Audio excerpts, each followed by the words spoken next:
ঘুমছে মুখ পোড়া, সকাল 9টা বাজলো যে। ঘুম থেকে ওঠ বলছি, ওঠ। বাড়িতে আনাজ নেই, রান্না করবো কি দিয়ে?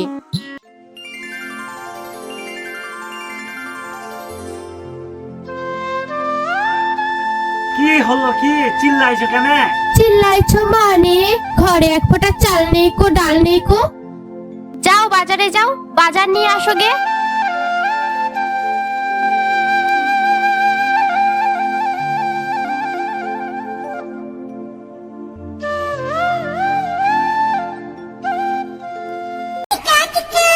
বাজার তো যাবো, পকেটে টাকা পয়সা নেই। এখন কি করি এখন?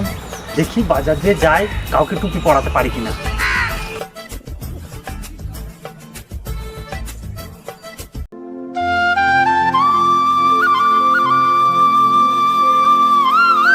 ও ভাবি, ভাবি তুমি এত রোদে কষ্ট করে বাজারে যাবে কেন? থলিটা আমাকে দাও না, আমি বাজারটা করে আনি গিয়ে।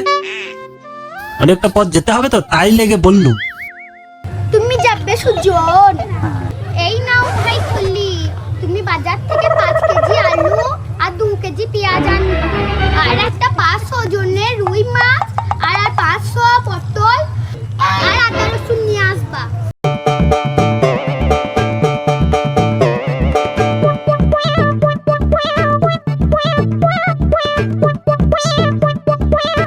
ও সুজন ভাই, একটু দাঁড়াও না ভাই, আমার বাজারটা নিয়ে আসবো ভাই।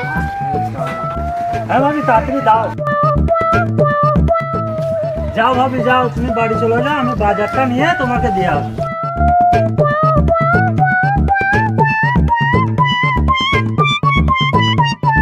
যাক, আজকে বসান দিয়েছি, এই দুজনের বাজারের টাকা থেকে আমার বাজারটা ফ্রিতে করে নেবো।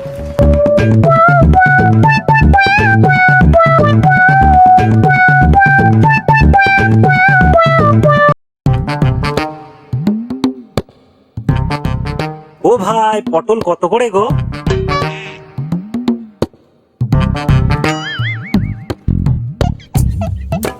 60 টাকা ভাই, দিব? ভাই 10 টাকায় হবে না? শালা বলে কি রে, 10 টাকার পটল নেবে? না না, আমি সেটা বলিনি ভাই, বলছি 10 টাকা কম হবে না? ও শালা সেটা বলো।